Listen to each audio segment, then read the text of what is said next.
Rebonjour les amis. Je voudrais d'abord vous mentionner que vous pourrez trouver sur le site de la Fondation Vérité Vie ce petit livret qui s'appelle « Les paraboles de l'Ancien Testament » ou si vous voulez, les événements dominants de l'Ancien Testament qui peuvent nous permettre de comprendre davantage ce que nous devons mettre en pratique pour pouvoir véritablement arriver au bonheur terrestre et au bonheur céleste, au bonheur éternel. Cette fois-ci, je vais faire véritablement un effort de résumé que je suis pas trop sûr d'avoir la capacité de faire. Je vais vous parler de l'arbre de la connaissance du bien et du mal. Vous savez, au départ, Jésus a créé l'homme. On dit toujours l'homme à son image et à sa ressemblance. Dieu a créé la personne humaine à son image et à sa ressemblance. Mais il y a une chose que je comprends pas. C'est s'il nous a créé à son image et à sa ressemblance et qu'on ne peut voir Dieu, comment ça se fait qu'on est capable de nous voir? Alors peut-être qu'il y a quelque chose là-dedans qui est tout à fait, qui a davantage à être approfondi. Je pense que Dieu a créé la cellule qui a donné origine à la personne humaine, qui a créé l'âme à son image et à sa ressemblance. Nous savons tous que l'âme habite chacun de nos corps, mais nous ne pouvons la voir. Elle est vie. Elle est cette vie qui fait en sorte que nous puissions agir au quotidien. Et que Dieu a engendré à l'intérieur de cette âme cette particule divine qui est la sienne. Donc, nous sommes à son image et à sa ressemblance.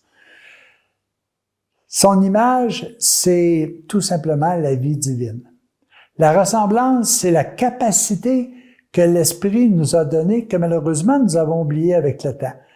Cette ressemblance-là a trait au fait que nous avons à l'intérieur de nous un germe immortel. Nous avons une capacité de créer. Nous sommes totalement libres. Tous ces éléments-là, ce sont des éléments qui sont à l'intérieur de chacun de nous et qui, malheureusement, avec une certaine déviation que nous avons fait à cause de notre liberté, nous avons oublié, nous avons ombragé, nous avons mis un smog autour de ça. Vous savez, la perfection, elle est à l'intérieur de chacun de nous, mais nous n'en prenons pas conscience. La liberté totale d'être heureux, elle est à l'intérieur de nous, mais malheureusement, nous n'en prenons pas conscience également. Nous croyons uniquement à la mortalité, alors qu'il y a une partie de nous qui est immortelle. Alors tout ça a été créé dès le départ de cette façon-là. Évidemment, comme nous étions libres, nous avons décidé de faire notre propre plan. Et ce plan a fait en sorte que tranquillement, nous avons perdu conscience de ce que nous étions véritablement dès le départ, dès la création de l'âme. Et Dieu avait dit à l'âme, tout simplement, que moi j'appelle Adam et Ève, mais collés ensemble, un seul mot. Il lui a dit, allez, multipliez-vous. Et c'est ce qu'ils ont fait. Mais en se multipliant, ils devenaient responsables. Et ça, je pense que c'est important. Ce que vous créez, par la suite, vous en êtes responsable. Et ça, c'est une loi pas juste naturelle, c'est une loi éternelle. Alors évidemment, quand Dieu s'est aperçu que nous voulions faire notre propre plan, il a compris immédiatement que nous voudrions également aller demeurer dans un autre endroit. Et c'est là qu'il a créé l'univers. L'univers, ce n'est pas la Terre. L'univers, c'est les millions de galaxies qui existent. Et ça, je pense que c'est important que vous puissiez le comprendre. Mais pour nous, afin de simplifier les choses, prenons que ce que Dieu a créé pour nous comme logement, c'est la Terre. Il l'a créé il y a 17 milliards d'années environ, pour permettre à ceux qui désiraient ne plus rester à l'intérieur du paradis céleste, d'avoir un certain paradis, les accueillir pour pouvoir vivre leur expérience de vie. L'homme, avec l'être de Dieu, on parle d'ailleurs bien souvent, on parle d'Adam et Ève, de leur venue sur la terre il y a à peu près 6000 ans, Mais déjà, nos scientifiques ont découvert qu'il y a au-delà de 3 millions d'années, nous pouvons percevoir une présence d'humains sur la Terre.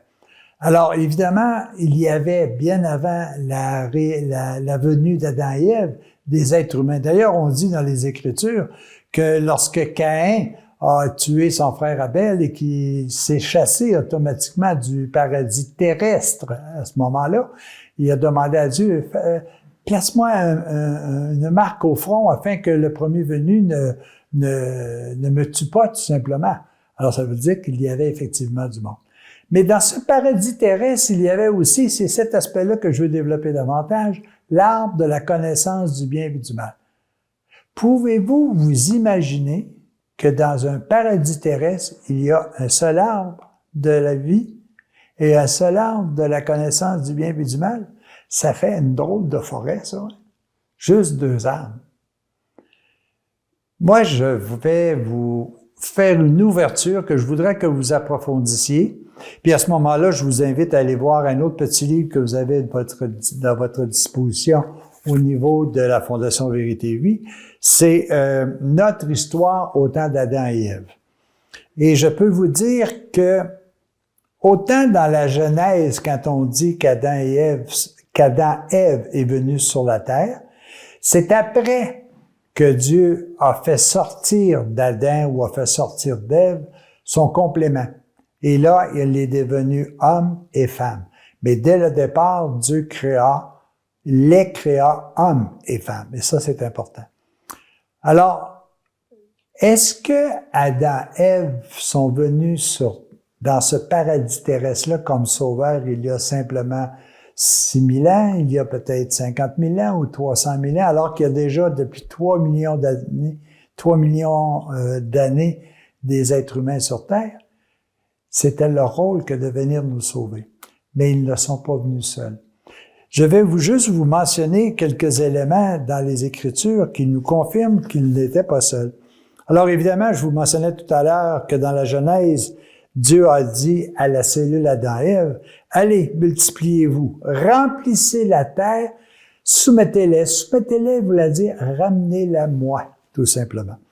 Mais il est dit aussi « Le bien et le mal seront devant toi, car tu es libre et tu auras à choisir. » Qu'est-ce qui était devant eux?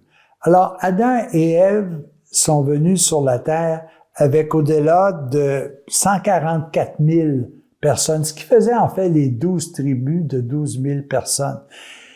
Et c'est bien clair dans les Écritures, toujours dans Siracide, où il est mentionné que, dans le fond, c'est dans la Genèse, les fils de Dieu prirent pour épouses toutes les filles des hommes qui leur plurent. Donc, ça voulait dire que Adam et Ève sont venus sur terre.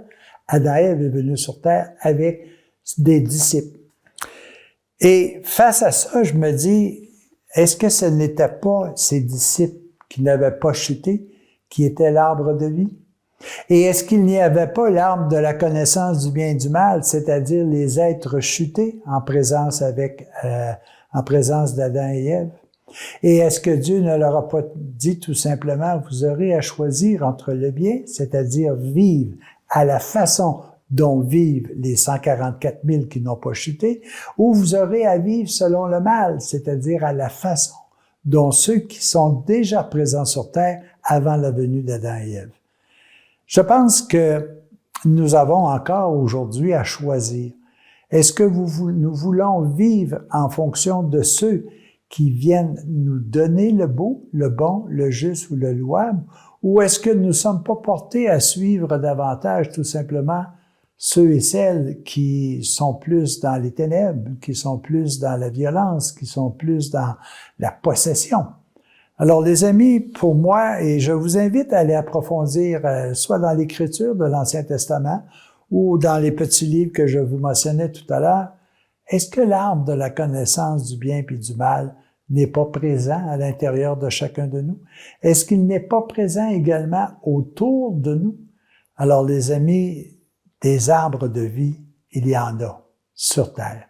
Il y en a à l'intérieur de nous. Il y a aussi, malheureusement, des arbres de la connaissance du bien et du mal. Vous savez, même si on a chuté, est toujours présent à l'intérieur de nous le beau, le vrai, le juste, le louable. Alors les amis, quel arbre choisirons-nous? Est-ce que nous voulons vivre éternellement ou est-ce que nous voulons juste temporairement exister? Bonne réflexion.